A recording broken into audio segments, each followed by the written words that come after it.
Right now, we're seeing a sentiment score of exactly 0 for climate discussions, coupled with a notable momentum drop of -0.66 over the past 24 hours.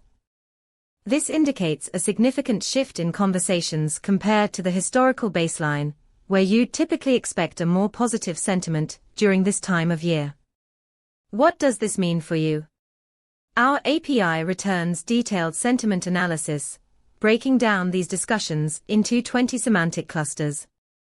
This allows you to pinpoint where the conversation is stagnating or declining. Imagine building an application that alerts you to potential shifts in climate sentiment, enabling you to adjust your communications strategy in real time. Dive deeper into this data and enhance your decision-making. Check out our documentation at pulsebit.lojenterprise.com/docs.